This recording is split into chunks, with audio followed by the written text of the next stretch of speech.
Chronic obstructive pulmonary disease, otherwise known as COPD, affects millions of people around the world. The purpose of this video is to go over several of the key risk factors for COPD. Number one on my list should not be a surprise to anyone, and that is smoking. Smoking is the leading cause of COPD and number one on my list. Now, I have smoking on here. One thing that you need to consider when it comes to smoking is secondhand smoke and even third-hand smoke. Secondhand smoke is known to be a contributing factor to the development of COPD. So it is a big thing. If you're smoking, try not to smoke around people because it really can affect them. Now, the third-hand smoke, it is a big deal when it comes to, it can be an irritant, but I don't know that they have linked that as a key factor. But I just wanted to bring it up because it is a factor. It does stay on clothes. So say for instance, you have a child with asthma, you are smoking outside, you're not smoking around them, but you come in and you have the smoke on you, they give you a hug, that smoke can be an irritant to their little airways. So it's just an example there about the third-hand smoke. Now next I have occupation.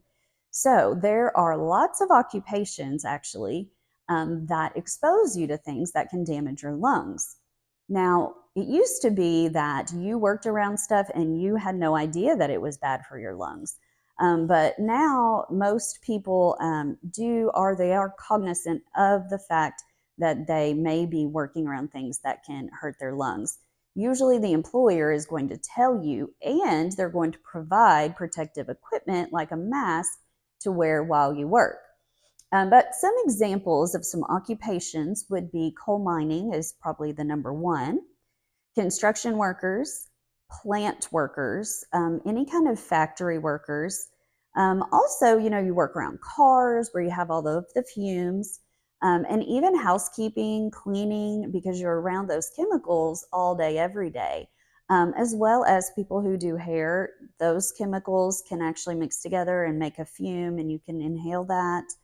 So anywhere where you can inhale different things is going to be a little bit hazardous for you. So I always recommend wearing a mask if you're ever exposed to stuff like that, just to protect your lungs.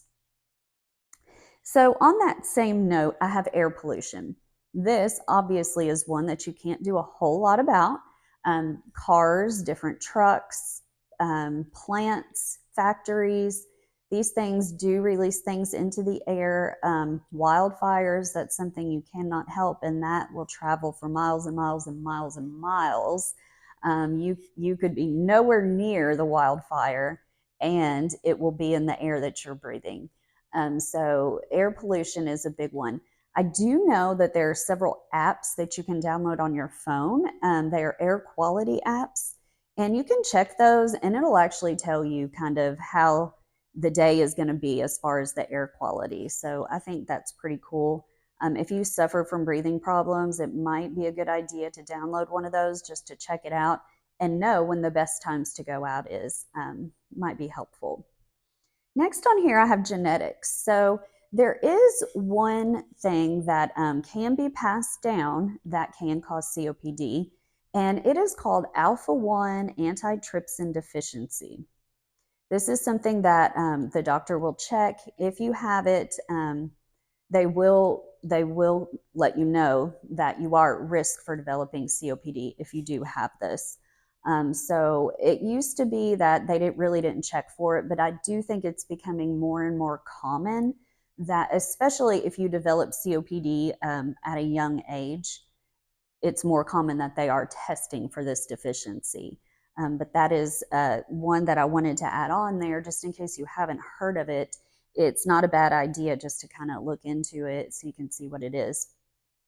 Now, as far as sex goes, more men, historically, I should say, more men develop COPD, but women are actually starting to narrow that gap.